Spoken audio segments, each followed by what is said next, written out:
Hello बच्चों।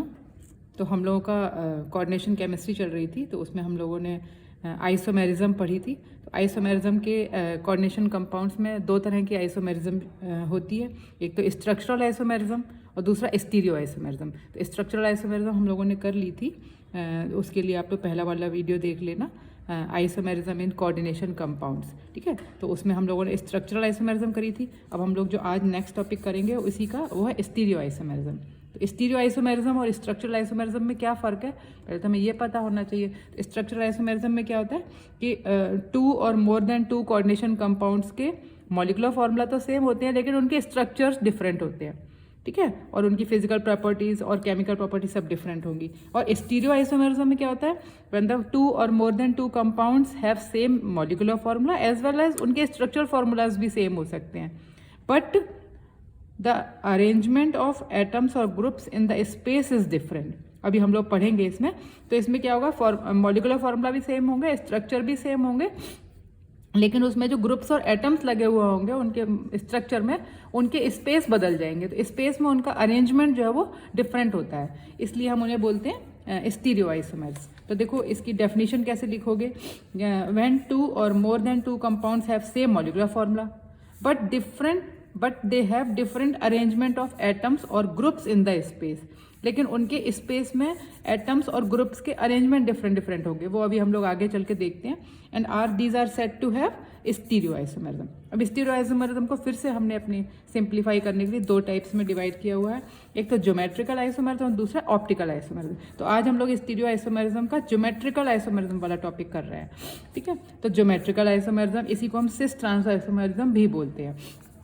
तो geometrical isomerism में क्या होता है, in this type of isomerism the same ligands, if the same ligands are present on the same side तो हम उसको सिस आइसोमर बोलेंगे। And if the same ligands are present on the different side या opposite side तो हम उनको trans isomers बोलते हैं। ठीक है, बस इतना ही ध्यान रखना कि अगर सेम लिगेंड्स सेम साइड पर प्रेजेंट है तो सिस, और सेम लिगेंड्स ऑपोजिट साइड में प्रेजेंट है तो हम इन्हें ट्रांस आइसोमर्स बोलते हैं। अभी पढ़ के हम लोग देखते हैं, आगे करते हैं। तो अब ज्योमेट्रिकल आइसोमेरिज्म को डिफरेंट स्ट्रक्चर्स देखो, तो स्ट्रक्चर तो उनका देखोगे आप सेम होगा, लेकिन उसमें ग्रुप्स या एटम्स के अरेंजमेंट अलग अलग होंगे। तो हम लोग उसको दो तरीके से पढ़ेंगे, पहला कोऑर्डिनेशन नंबर 4 और दूसरा कोऑर्डिनेशन नंबर 6। तो कोऑर्डिनेशन नंबर 4 में भी स्ट्रक्चर दो तरह का हो सकता है, एक तो टेट्राहेड्रल स्ट्रक्चर हो सकता है और दूसरा स्क्वायर प्लेनर स्ट्रक्चर हो सकता है। ठीक है, तो पहले टेट्राहेड्रल वाला देखते हैं। तो कोऑर्डिनेशन नंबर 4 हमने पहला वाला एग्जांपल लिया। In coordination number 4 metals form two types of structures. एक तो टेट्राहेड्रल स्ट्रक्चर, जिस अगर sp3 हाइब्रिडेशन किया है मेटल ने तो टेट्राहेड्रल स्ट्रक्चर होता है, और अगर उसने मेटल ने dsp2 हाइब्रिडेशन किया है तो स्क्वायर प्लेनर स्ट्रक्चर होता है। तो टेट्राहेड्रल स्ट्रक्चर में बेटा जो 4 पोजीशंस बनेंगे, भाई टेट्राहेड्रल स्ट्रक्चर किस तरीके का होता है, टेट्राहेड्रल स्ट्रक्चर इस तरीके का होगा, बीच में कोई मेटल होगी, मैं यहाँ मेटल लिख देती हूँ और फिर ये हो गया। तो आपको यहाँ पे ऐसा दिख रहा है कि ये जो 4 पोजीशंस है, मैं मान लो यहाँ A और A यहाँ लिख देती हूँ और B यहाँ लिख देती हूँ। ये मैंने दो तरह के लिगेंड्स लिखे। अब मैं इन लिगेंड्स को या तो ऐसे लिखूँ, अब मैं इसका एक पूरा स्ट्रक्चर बनाती हूँ। ये देखो इस तरीके का स्ट्रक्चर होता है। तो आपको इसमें ऐसा लग रहा है कि ये वाली जो लाइन है ये छोटी बड़ी है, ये वाली लाइन कुछ अलग बड़ी है, बॉन्ड्स मीन्स, लेकिन ये ऐसा नहीं है। चारों के चारों बॉन्ड्स बिल्कुल इक्वल हैं और चारों के चारों बॉन्ड्स इक्विवेलेंट पोजीशंस पे प्रेजेंट है एक दूसरे के। इक्विवेलेंट पोजीशन का मतलब अगर मैं A को यहाँ लिख के दूसरे A को यहाँ, B को यहाँ और B को यहाँ लिख दूँ तो इसका मतलब ये नहीं है कि ये दूर चले गए, अभी भी इनके बीच की जो डिस्टेंस है वो बिल्कुल सेम है जैसी कि पहले थी। ये आपको इसमें ये बॉन्ड छोटे बड़े लग रहे हैं, लेकिन ये बिल्कुल सेम पोजीशंस पर एक दूसरे से इक्विवेलेंट पोजीशन पर है। All the 4 positions are equivalent to each other. तो इसमें मैं A को यहाँ और यहाँ लिखूँ या यहाँ और यहाँ लिखूँ, वो सेम पोजीशन है, कोई डिफरेंस नहीं है इसमें। तो इसलिए tetrahedral compounds do not show isomerism. कौन सी वाली, ज्योमेट्रिकल आइसोमेरिज्म, मतलब सिस ट्रांस आइसोमेरिज्म जो है वो टेट्राहेड्रल कंपाउंड्स में शो नहीं होती है। ऐसा भी क्वेश्चन पूछा जाता है, इसलिए मैं यहाँ पर बता रही हूँ। शॉर्ट नोट में अगर पूछते हैं तो मैंने यहाँ पर एक नोट बनाया, टेट्राहेड्रल कॉम्प्लेक्सेस कि ज्योमेट्रिकल आइसोमेरिज्म या cis trans isomerism is not found in tetrahedral complex. ये क्वेश्चन आपसे शॉर्ट नोट में पूछा जा सकता है। तो आप क्या लिखोगे, this is because as all the 4 ligands are at equal distance from the central metal atom या आयन, जो यहाँ पर आप देख लो, तो जो चारों लिगेंड्स हैं वो सेम पोजीशंस पर या सेम इक्विवेलेंट पोजीशंस पर प्रेजेंट होते हैं, इसलिए no cis trans positions formed, यहाँ पे कोई बनेंगी ही नहीं। ठीक है, अब हम स्क्वायर प्लेनर पे आते हैं, तो इसमें प्रॉपरली वो शो करते हैं। तो स्क्वायर प्लेनर में देखो MA2B2 कौन कौन सी टाइप हो सकती है। ए का मतलब है दो लिगेंड सेम है, और बी का मतलब है दो दूसरे हैं जो कि डिफरेंट है लेकिन वो दोनों आपस में सेम है। ठीक है, उनके ऊपर पॉजिटिव या नेगेटिव कोई भी चार्ज हो सकता है। तो एक तो ये टाइप हो सकती है, M का मतलब कोई मेटल है ना। फिर MA2BC टाइप का हो सकता है, इसका मतलब है दो लिगेंड सेम है और दो डिफरेंट है ना, तीन टाइप के लिगेंड्स हैं इसमें। ऐसी MABCD, इसमें चारों लिगेंड्स अलग अलग हैं। या फिर MAB का होल 2, ये मतलब एक डाइडेंटेड लिगेंड होगा जिसमें A और B जो डोनर एटम्स हैं वो डिफरेंट होंगे। तो अभी हम लोग इसको पढ़ के देखते हैं। ठीक है, फिर यहाँ पर आप बता भी दोगे, उसको एक्सप्लेन कर दो। अगर एक्सप्लेनेटरी क्वेश्चन है कि M का मीन्स मेटल है, ABCD जो है वो चार अलग अलग मोनोडेंटेड लिगेंड है। मोनोडेंटेड का मतलब ये एक ही इलेक्ट्रॉन पेयर देंगे, और AB अगर एक साथ लिख के ब्रैकेट बनाओगे तो इसका मतलब वो एक डाइडेंटेड अनसिमेट्रिकल लिगेंड है। अनसिमेट्रिकल क्यों बोल रही हूँ, क्योंकि A और B लिखा है। अगर मैं इसको A और A लिख दूँ, इसका मतलब है कि दोनों डोनर एटम सेम होंगे। जैसे कि इथाइलिन डाइयमीन मैंने लिख दिया EN, तो EN में क्या होगा CH2 इथाइलिन लिखा, और उसके बाद डाइयमीन का मतलब है NH2 और NH2 ऐसे लिखा। तो इसमें ये वाला नाइट्रोजन और ये वाला नाइट्रोजन, ये दो इलेक्ट्रॉन पेयर देंगे। तो इसमें ये दोनों सेम है ना, तो मैं इसको कैसा लिगेंड लिखूंगी, AA टाइप का। लेकिन अगर मैंने ग्लाइसिन लिखा, तो ग्लाइसिन को मैं कैसे लिखूंगी, CH2, यहाँ लिखूंगी मैं NH2 और एक तरफ लिखूंगी COOH, उसका एक H हटाकर इलेक्ट्रॉन पेयर लगा दूंगी। तो इसमें ऑक्सीजन इलेक्ट्रॉन पेयर देगा और नाइट्रोजन इलेक्ट्रॉन पेयर देगा। तो इसमें जो डोनर एटम है वो डिफरेंट हो गए, और ये डाइडेंटेड भी है। तो इसको मैं कैसे लिखूंगी, AB का AB, ये कैसा लिगेंड हो जाएगा, डाइडेंटेड अनसिमेट्रिकल लिगेंड, और ये कैसा हो जाएगा, डाइडेंटेड सिमेट्रिकल लिगेंड। ठीक है, समझ आ गया, ऐसे करना है। तो इसमें डाइडेंटेड लिगेंड जो है वो अनसिमेट्रिकल वाला। तो पहले तो ये चार टाइप्स याद कर लेना, रट्टा लगा लो बिल्कुल अच्छे से। MA2B2 and MABC, A2BC, ABCD और MAB का होल 2। ठीक है, ये हो गया। अब इसको पढ़ो कि the following square planar complexes do not show cis trans isomerism. अब कुछ ऐसे भी एग्जांपल्स होंगे जो स्क्वायर प्लेनर तो होंगे लेकिन वो आइसोमेरिज्म शो नहीं कर सकते सिस ट्रांस वाली। क्यों? क्योंकि सिस ट्रांस होने के लिए दो डिफरेंट टाइप के लिगेंड्स होने जरूरी हैं। अगर ऐसा भी हो गया A3B का मतलब है कि तीन लिगेंड सेम है और एक डिफरेंट टाइप का है, तो ऐसे वाले भी शो नहीं कर सकते। ऐसी A4 में तो दो लिगेंड्स, चारों लिगेंड सेम है, तो ऐसे वाले सिस ट्रांस शो नहीं कर सकते। अभी मैं आपको बना के दिखाऊंगी। तो पहले हम वो वाले कर रहे हैं जो शो करेंगे MA2B2। तो ये देखो MA2B2 कैसे बनाओगे, उसका एग्जाम्पल ले लिया हमने।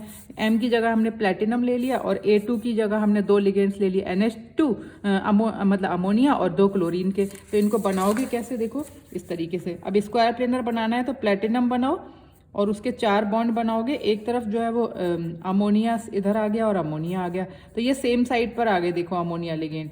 और यहाँ पर मैंने लिख दिया क्लोराइड लिगेंड। ठीक है, एग्जाम्पल क्या था, PT प्लेटिनम के साथ NH3 का होल ट्वाइस और Cl2 ये था।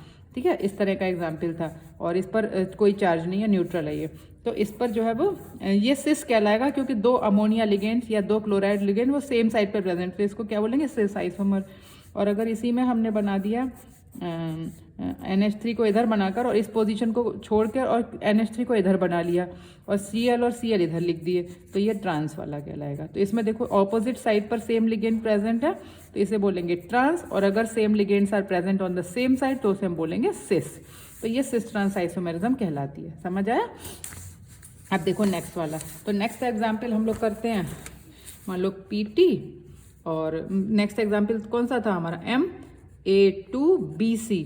तो इसमें एक लिगेंड तो है ऐसा जो कि दो बार आ रहा है, तो जैसे प्लेटिनम के साथ अमोनिया, NH3 का होल ट्वाइस और Cl और Br। तो ये A2BC का एग्जाम्पल हो गया ना। अब इसको बना लो प्लेटिनम, 1 2 3 4।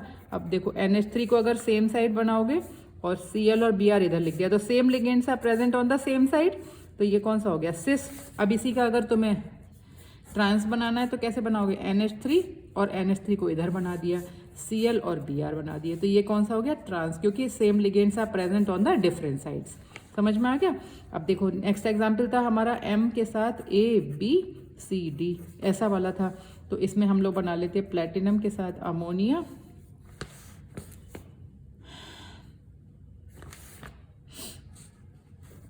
और पायरिडीन ले लेते हैं, और क्लोराइड और ब्रोमाइड, ये हमने ले लिए 4। ठीक है, तो ये हो गया ABCD का एग्जाम्पल। अब इसमें बनाओ प्लेटिनम, 2 3 4 तुमने बनाए, तो अब यहाँ लगा दिया अमोनिया, यहाँ लगा दिया पायरिडीन, फिर क्लोराइड और ब्रोमाइड। अब इसको बनाने का क्या तरीका है, इसमें सिस या ट्रांस, सिस तो नहीं आप दिखा पाओगे क्योंकि 2 सेम लिगेंड सेम है ही नहीं, लेकिन हाँ ऐसे बता सकते हो कि एक को आप लोग कैसे बनाना। देखो इसमें 3 तरह के पोजीशंस पॉसिबल होती हैं। तो अमोनिया के साथ एक बार ब्रोमाइड को जो है वो ट्रांस पे ले लो, ब्रोमाइड को। अगली बार जो है वो अमोनिया के साथ, अमोनिया की पोजीशन को फिक्स रखना बेटा, ऐसे किसी भी को भी हम एक को फिक्स कर सकते हैं, जरूरी नहीं है अमोनिया को। मैंने यहाँ अमोनिया लिखा, मैंने इसको फिक्स मान लिया। अब Br की जगह यहाँ Cl लगा दिया और Br को इधर ले गए और पायरिडीन ऐसे। तो इस बार अमोनिया के साथ क्लोराइड जो है वो ट्रांसपोजिशन पर आ गया। फिर एक बार हम लोग जो है वो अमोनिया के साथ पायरिडीन को ट्रांसपोजिशन पे ले लेंगे, पायरिडीन है ना, और बाकी ब्रोमाइड और क्लोराइड यहाँ आ गए। तो देखो इसमें 3 तरह के पॉसिबल है। एक बार अमोनिया ब्रोमाइड के साथ ट्रांस है, और क्लोरीन और क्लोराइड और पायरिडीन के साथ सिस है। इसमें क्लोराइड के साथ ट्रांस है, इन दोनों के साथ सिस है, और इसमें पायरिडीन के साथ ट्रांस है और ब्रोमाइड और क्लोराइड के साथ सिस है। देखो सेम पोजीशन पर है ना, इस तरीके से। ये देखो इन दोनों के साथ सिस है और इसके साथ ट्रांस है। इसमें इसके साथ सिस है और इसके साथ सेम साइड पर आ रहा है, और इसके साथ ट्रांस है। इसमें ब्रोमाइड के साथ सिस है और क्लोराइड के साथ सिस है और पायरिडीन के साथ ट्रांस है। तो इस तरीके से इसमें 3 एग्जाम्पल बनते हैं। समझ में आया? तो एक हो गया Ma2B2, एक हो गया Ma2BC और एक हो गया MABCD। ठीक है, अब हम लोग आते हैं जिसमें डाइडेंटेड लिगेंड था। तीसरा हमारा 4th एग्जाम्पल था हमारा M के साथ AB का होल ट्वाइस, मतलब ये एक डाइडेंटेड अनसिमेट्रिकल लिगेंड था, जिसमें हम एग्जाम्पल ले लेते हैं प्लेटिनम के साथ ग्लाइसिन। ठीक है, तो ग्लाइसिन का फॉर्मूला पता होना चाहिए पहले। तो CH2 मैंने अभी लिखा भी था, NH2 यहाँ पर, और एक तरफ COO आयन लिख दिया ये। तो अब इसमें देखो 2 एक साथ लगाने हैं, तो प्लेटिनम, अब इसको लिखने का तरीका कैसे है, देखो ये मैंने एक स्क्वायर प्लेन बना लिया।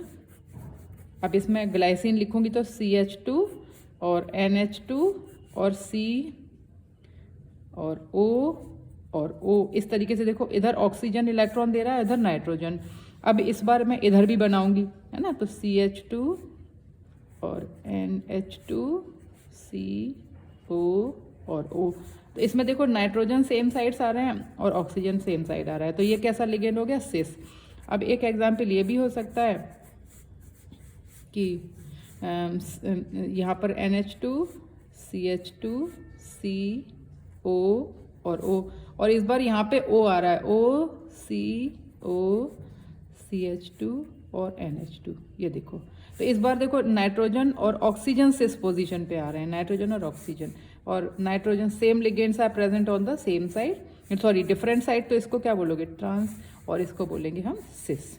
ठीक है, तो ये हमारे पूरे हुए कौन से geometrical isomerism in coordination number 4। अब कौन से वाले शो नहीं करते वो वाले बना लो। जैसे कि प्लेटिनम के साथ तुमने लिख लिया अमोनिया NH3 का होल थ्राइस और Cl, तो ये शो नहीं कर सकता। क्यों? क्योंकि तुमने प्लेटिनम लिखा और इधर अमोनिया आ गया, और इधर अमोनिया आ गया, और इधर अमोनिया आ गया, और एक जगह क्लोराइड। तो देखो तुम अमोनिया प्लेटिनम के साथ ट्रांस भी है और अमोनिया प्लेटिनम के साथ सिस भी। अगर तुम इसमें पोजीशन को चेंज भी करोगे तो भी वैसा ही बनेगा। यहाँ पर आ गया अमोनिया, और इस बार यहाँ पर क्लोराइड को लिख लो, और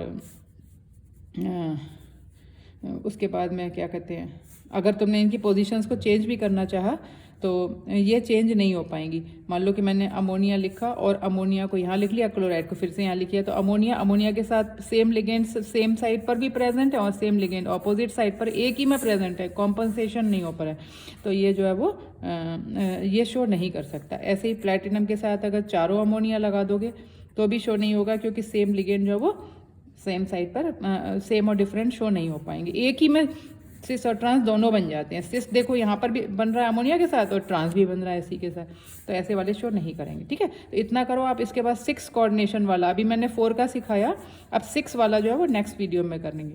ठीक है, तो इतना कर लो बेटा।